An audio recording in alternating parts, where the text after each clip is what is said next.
Səfəvi Osmanlı məsələsindən bağlı, ümumiyyətlə bizim cəmiyyətimizin ikiyə, bəzən də üçə parçalanması məsələlər var. Bilirsiniz, bu savadsızlıqdan irəli gəlir. Həm də ki, tarix boyu bizim dövlətimizin tarixi, Azərbaycan xalqının ümumiyyətlə tarixi, Sovet dövləti də, hökuməti də daxil olmaqla mövcud vaxtki məzhəbçi, deyək ki, bəzi dini ideoloji əsaslara əsaslanan dövlətlərin fəaliyyəti nəticəsində siyasiləşibdir. Bizim tariximiz siyasiləşibdir. Hətta dinimiz siyasiləşib. Hətta bizim məzhəblərimizi də siyasiləşib və indi də siyasiləşdirilir. Bəli, Səfəvilər dövlətinin rəsmi məzhəbi şiəlik olubdur. Osmanlınınki də sünnülük olub, məsələn deyirəm. Amma da o dövrkü modeli, onların o siyasi dövlət modeli olan şiəliyi bugün gətirib tətbiq eləyəsən, bu düzgün deyil. Bax, bizim bugünkü təsvibkeşlərimiz məhz Səfəvi dövrünün həmin o ideologiyasından çıxış edirlər. İndi Koroğlunun da biz heykəlini qoymuşuq. Koroğlu dastanının fərqinə varanda görürsən ki, bu kimə qarşı vuruşub?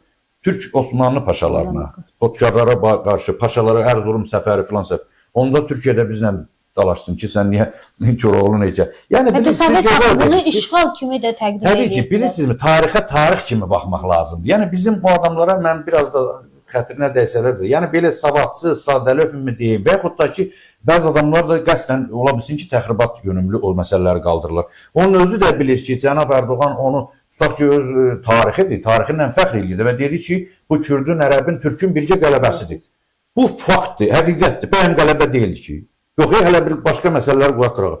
Çaldıran döyüşündə Osmanlı zəfər çalmışdı. Müharibə ondan ötürdü ki, tərəflərdən biri məğlub olsun, bir də qalib. Buna hələ bir hüquqi aspektdən yanaşaq ki, yəni bu faktdır, tarixi bir faktdır. Bu faktı gəlin bir hələ o təəssübkeşliyi, hisslərimizi, nə bilim, milli təəssübkeşliyimizi qoyaq qırağa, bir fakt kimi araşdıraq, bir hüquqşünas kimi tutaq ki, götürək. Biri məğlub olub, biri qalib gəlib. Qalib gələnin də Kürd olub, yarısı Türk olub, yarısı da Ərəb olub. Bunu da bugünkü həmin dövlətin varisinin lideri deyir ki, bu bizim qələbələrimizdən biri sadəcə xatırladır. Söz kimi deyir.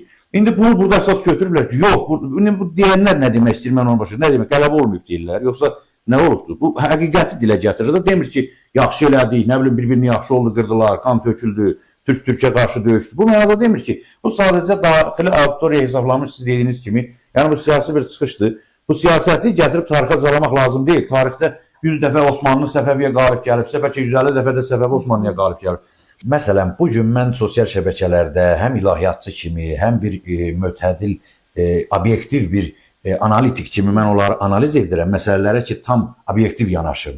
Hisslərimi, dini əqidəmi, hətta milli mənsubiyyətimi belə düşünmədən məsələlərə doğru düzgün yanaşım ki, bu obyektiv nəticə çıxardım. Görürəm ki, bu təəssübkeş mübahisə edənlərin, orada özünü həlak edənlərin əksəriyyəti Şah İsmayılı Tanrı kimi qəbul edir. Yəni, onun Allahıdır Şah İsmail.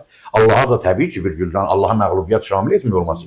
Yəni, Şah İsmail də insandır. Şah İsmail də məğlub ola bilərdi.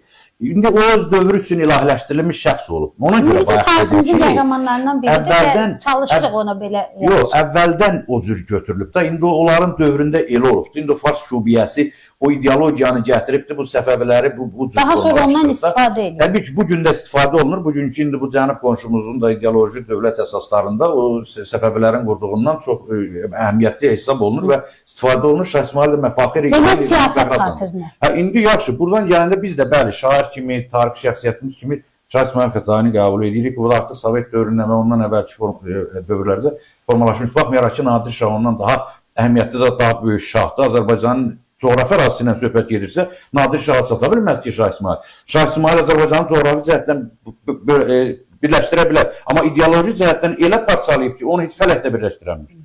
Sünni şiə nədir bugün? Kəndlərimizin biri şiədir. Bunu mən dədəm eləməyib ki, bunu Şah İsmail eləyib də. Həqiqəti demək lazım. Mən bunu məsələlərə girmək istəmirəm. Təbii Osmanlıların da çox böyük günah cinayəti var. Onlar da qətl törədiblər. Onlar da İndi bunları biz işələyib çıxartmaq. Bu bizə nə verəcək? Bax, indi bir misal dedim. Görürsünüzmü? Koroğlu'nun heykəlini qoymuşuq biz. Adına nə bilim mən fəxr edirik, dastan danışırıq. Koroğlu Erməniyə qarşı vuruşmayıb. Koroğlu Gürcüyə qarşı vuruşmayıb. Koroğlu nə bilim mən Rusa qarşı vuruşmayıb. Koroğlu Osmanlılara, Türk sultanlarına, paşalarına mən getdi onu uğurladı, getdi bunun neynədin ağardı. Orada da budur da məsələ. İndi duraq biz də bunu, onlar da onu o zaman xalqa zülm edən, yəni orada milli mənsubiyyət. İndi hər nəysə də bu Səfəvi Osmanlı söhbətində də bunlar deyirdi ki, nə bilim bunlar bizim dinimizi xarab eləyir, bunlar narın eləyir. İndi o dövr özünə görə onlar da bir əsas qondarıdırlar da. Təbii ki, bu tərəf öz necə deyir, müsəlman İslam şəriətinə görə müsəlmanın qanı tökmək haramdır. Yəni müsəlman öldürə bilməz, malını yağmalaya bilməz.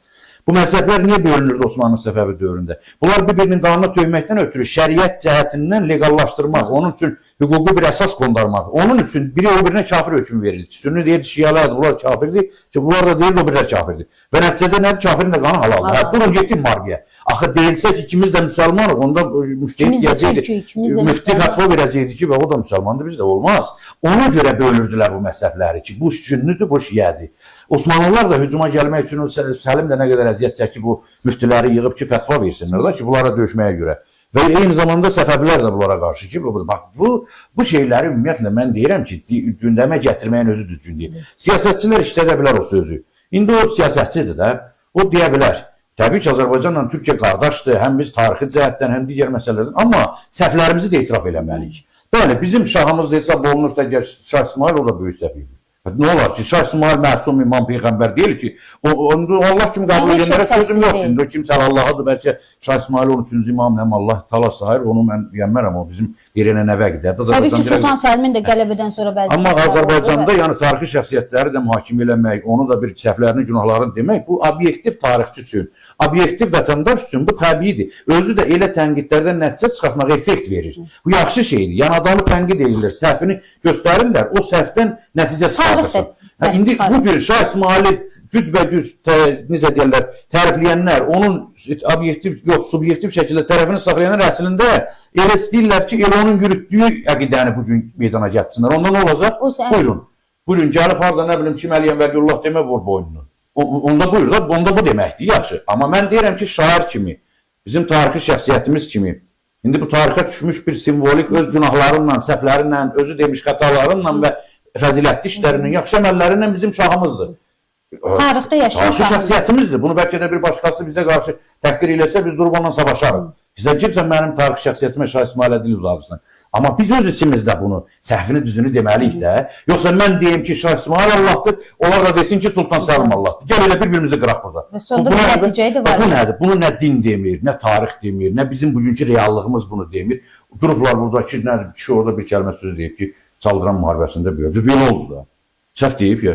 Belə oldu da bunlar vuruşdular, bu da məğlub oldu da. Bu da qaçdı, bir tərəf canıb vardı, neynədir. Sonra da peşman oldu, sarsıldı, oturdu şeir bayatı yazmağa başladı. Görünür ki, da indi onun başını o qədər o ideologlar şubiyə təfəkkürü doldurmuşdu ki, artıq o daxili bir reform deyə bilmədi. Axırda da özü cavan yaşında əridi sürüdü getdi. Sonra da oğlu gəldi, onu da gənə müştəhid çərəkinin başçılığına şubiyə idarə elədi. Yenə həmin məzhəbçilik ideologisi. Sonra öz oğlu 2-ci Şah İsmail də istədi yazıq düzəldə, vəhdətə gətirə.